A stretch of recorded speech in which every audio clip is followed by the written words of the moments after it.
Tá? Dando continuidade, agora a gente vai entrar num momento que é muito importante, que praticamente é o momento do nascimento. O que vai começar a acontecer, né, com essa mama? Essa fase que a gente vai começar a abordar a partir de agora. E para isso, eu quero compartilhar esses questionamentos aqui. Vamos entender aqui. Todo mundo já deve ter ouvido falar, né? O colostro. Tá. Em leite de transição e o leite maduro.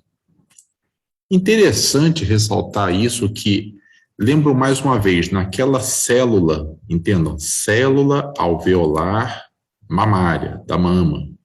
Aquelas células bem pequenininhas que formam um cachinho oco de uva, uma uvinha, digamos assim, melhor dizendo, uma uvinha. Então, são várias células, como se fosse uma bola de bexiga, né? Uma bexiga, que formam aquela bexiga, que no meio dela é oco, que vai sendo secretado todo o leite que vai descer por toda aquela tubulação fininha até chegar no mamilo da mãe, no bico do peito, né? Como as pessoas conhecem. Então, é aquela mesma célula alveolar que vai produzir colostro, que vai produzir leite de transição e que vai produzir leite maduro. Interessante é a gente observar como é que a mesma célula vai mudando a secreção láctea. E para isso, a gente vai ter que entrar num ponto que é de suma importância. Lembra que eu abordei da questão da prolactina, aquilo tudo, né? Ela é estimulada desde o início, desde o momento da concepção, pelos hormônios que vão acontecendo, o hormônio lactogênio placentário, o estrogênio da placenta, o progesterona da placenta, que lá no final da gestação, a progesterona para de subir, ela para de subir e o estrogênio continua. É isso que vai acabar culminando no parto, porque o progesterona tem um efeito protetor de evitar a contração uterina. Então, lá no final da gestação, quando a progesterona para de subir e o estrogênio continua subindo, vai chegar o momento em que esse útero vai começar a contrair e vai ter o momento do trabalho de parto, efetivamente. Mas esses dois hormônios, eles participam na elevação dos níveis de prolactina, sobretudo a progesterona. Só que a progesterona, ela é assim, é aquela pessoa que atiça o cachorro. Né? Imagina que você ela atiça o cachorro, mas segura o cachorro. Então, imagina que você tem um cachorro brabo, né? Eu estou segurando ele pela coleira, ao mesmo tempo eu estou instigando ele. Ou seja, eu instigo ele a ficar raivoso, a tentar subir, que é o que vai acontecer com esses níveis de prolactina, só que ao mesmo tempo eu travo ele, não deixo de sair, ele está preso na coleira. No momento do parto, o que significa o parto? A placenta sai. E daí? E daí que não vai ter mais mecanismo de produção de hormônio da placenta para passar para o sangue da mãe. E isso cessa bruscamente. Nessa cessação brusca, o pico de prolactina é tão elevado, não pensem aqui que houve um erro, tá? Na questão gráfica, é porque, na verdade, isso se faz a nível matemático, quando você tem uma escala tão grande, vai lá em cima e volta. Quando não daria escala aqui para fazer isso, esse nível foi lá na Lua, voltou e começa a cair o nível de prolactina, tá bom? Então, durante esse momento de concepção e parto, a gente fala de um controle totalmente endócrino, da lactogênese primária, de preparação da mama, tudo que foi conversado nos vídeos anteriores. E aí, no momento em que você acontece isso, até em torno do 7º dia, que é o que normalmente os livros falam assim, o colostro é uma secreção, né, que tem características assim, assim, assim, né, com muito anticorpo, com muita secreção de lactose, né, tem muita água, muitas células vivas, né, sobretudo a questão de corpo, e tem altos níveis de vitaminas lipossolúveis, sobretudo A, E e K, no caso, né, tem liberação de antioxidantes altamente potentes, como as quinonas, que a indústria não consegue imitar isso. As quinonas têm um efeito extremamente importante, sobretudo para a retina imatura daquela criança que passou a vida inteira naquele escurinho, né, dentro do útero de sua mãe e está vindo para um mundo de luz, em que a luz acaba incomodando. E essa luz excessiva, essa retina acaba irritando a retina. Então, para você evitar essa irritação, né, sobretudo, o leite humano produz antioxidantes altamente potentes, sobretudo nessa fase de colostro, para ajudar essa retina também a suportar tudo isso. Então, por isso que é bom, pouca luz e tudo, nesse momento, para proteger a criança. E o leite humano também, como sempre, entre várias coisas, né, que ele tem, benefícios. Então, nesse momento em que a prolactina sobe, o que ela vai fazer de verdade com a célula alveolar mamária? Então, elas se prepararam, aquela árvorezinha que eu falei, imagina uma mãe primípara, né? Que começou tudo aquilo ali, até ela fez a folhinha no final da gestação, preparou toda aquela mama, aumentou e tudo. É muito comum da areola da mãe, as mulheres percebem, né, que a areola da mãe, ela se pigmenta mais depois da gestação, ela normalmente vai ter uma areola mais clara, essa areola vai se escurecer e vai manter o escurecimento. Depois que cessa a lactação, esse escurecimento, essa pigmentação, às vezes até regride um pouco, mas ela jamais vai voltar à coloração de uma mãe que nunca teve filho, tá? Então, isso é importante a gente saber. Então, no momento em que essa prolactina sobe, o que ela faz? Ela vai cair na circulação, aquilo que a gente falou de hipotálamo, de hipófise, chega lá, vai chegar no seu receptor, na célula alveolar mamária, e vai fazer o seguinte para aquela célulazinha que está paradinha, né? Não está trabalhando, bebê dentro da barriga, não tem que trabalhar. Acabou moleza, vamos lá, tem neném aqui fora, vocês vão ter que começar a trabalhar, gente. E esse trabalho, justamente, faz o que inicialmente? A característica do colostro. Como a criança normalmente não tem um estômago colabado, tá? Ou seja, colabado, assim, tá muito coladinho ainda, não aguenta muito volume de leite, toda essa questão. Essa célula alveolar, ela vai começar principalmente a fazer coisas muito simples, que são o que, na verdade? Primeiro assim, a questão de célula de defesa vai passar entre elas, que vem da circulação da mãe, anticorpos também vão passar por entre ela também, né? Pegando a peça de transporte para formar a IgA secretória, que a gente já tinha comentado um pouco antes, vai pegar a glicose que está do sangue da mãe, e aí ela faz uma conversão, vai pegar a glicose e vai formar galactose também, com essa glicose. E vai fusionar as duas. Vai formar a lactose, que é a união de dois monossacarídeos, a glicose e a galactose.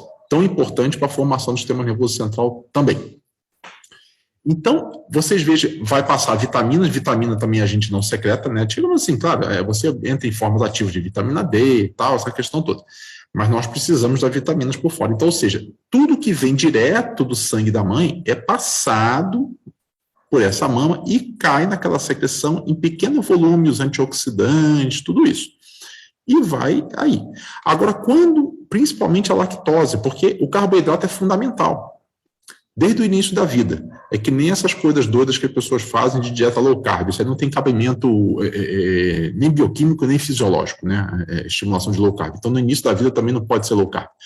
Então, a criança, ela vai ter que receber principalmente a glicose para se manter no nível de glicemia adequado. E, através disso, essa glicose, ela é uma molécula altamente osmótica. É como se fosse uma esponja que puxa a água, ela puxa mesmo. Então, dentro daquela tubulaçãozinha, lembra, pequenininha, começa a entrar um monte de lactose e essa lactose vai puxando água, puxando água, puxando água. E o excesso de água, às vezes, é puxado em tal demasia que a mama da mãe, que estava tudo colabado, começa a entumecer, começa a ficar demasiada. E isso é a pojadura que a gente vê por fora. Mas ela está acontecendo um processo bioquímico lá dentro. E a pojadura não é leite, entendam. É um momento, né, um período que normalmente tem entre o parto e a descida do leite. Assim, é todo um processo muito dinâmico. Então, esse edema que a gente tem, nada mais é, principalmente, do que a lactose puxando água, dilatando. Então, é como se fosse o seguinte, vamos ter que abrir as comportas, porque vai vir leite, precisa vir leite para esse bebê que está ali fora. Então, quando a prolactina, depois que a placenta saiu, dá o comando para as células, vamos lá acabar a moleza, e a célula começa a secretar isso daí, basicamente deixar passar tudo que tem que passar para essa criança, começa a dilatar aqueles canalículos e isso vai entumecer a mama.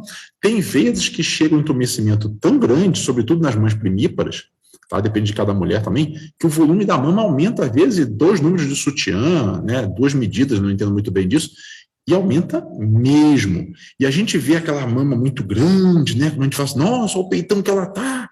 Muita gente, às vezes, espanta e pensa que aquilo ali é leite, aquele edema é leite. Não é, tá bom? Então, voltando aqui, naquele momento, a gente tem, né? Então, depois dessa fase aqui, passando o tempo, a mama, essa prolactina começa a cair, estão vendo aqui, ó, ela cai. A tendência dela, reparem bem aqui, seria de que ela faria essa curvinha e seguiria por aqui. Mas isso não acontece. Ocorre, né, o que a nível de matemática se fala, né, eu lembro, né, que eu cheguei a fazer um ano de engenharia, antes de fazer medicina, é o que a gente chama na nível de cálculo, né, na disciplina de cálculo, quando você aprende derivada integral, isso aqui a gente chama de ponto de inflexão de curva. Tá? Então, isso aqui vem numa tendência a fazer essa curva e seguir, mas não cai mais rápido do que eu estava imaginado, do que seria imaginado. Então, nesse momento em que tem essa queda mais brusca, até um segundo ponto de inflexão aqui, esse período, né, daqui para cá, que vai ter a formação do colostro, quando tem essa queda mais brusca da prolactina, começa a mama começa a fazer sínteses mais, digamos assim, mais nobres, tá? Que vai ser a questão de síntese de proteínas, síntese de gordura, tudo começa a aumentar. E aí, isso é gradativo. Você tem uma característica de colostro, que praticamente não tem síntese, e aí você começa a sintetizar outros nutrientes. E aí, isso, na hora que você começa, depois desse ponto de inflexão, esse primeiro ponto de inflexão, que começa a secretar isso aqui, você começa a misturar. Isso é um leite de transição, até esse leite se tornar maduro, aqui por volta de 2 semanas. Daqui, então, no segundo ponto de inflexão em diante, ele já tem característica de maduro, ou seja, é a prolactina que faz com que a célula alveolar, na sua ação lá dentro do núcleo, faça com que ela sintetize ou não um produto ou outro, em que vai aumentando uma produção de uma coisa, vai aumentando a outra.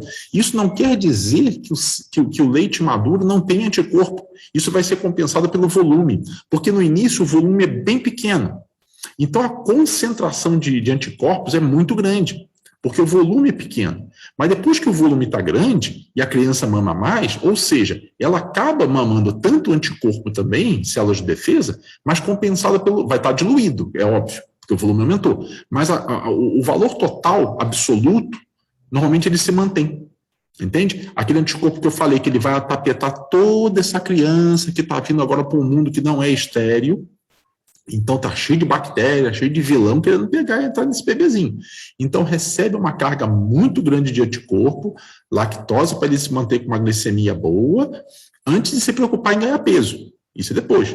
Então, antes da gente pegar e se preocupar em ganhar peso, olha como é que a natureza sabe. A gente tem que primeiro não ficar doente e não ter hipoglicemia para não morrer, que pode matar, né? Então tem todo esse cuidado. Agora, um fator que é muito interessante que eu quero passar para vocês é o seguinte: olha a perfeição que chega, né? Quando a gente tem um prematuro, tá? O que se sabe? Lembra quando eu comentei ali naquele gráfico, aqui naquele slide, em que do parto até uma semana, normalmente ocorre a questão do colostro?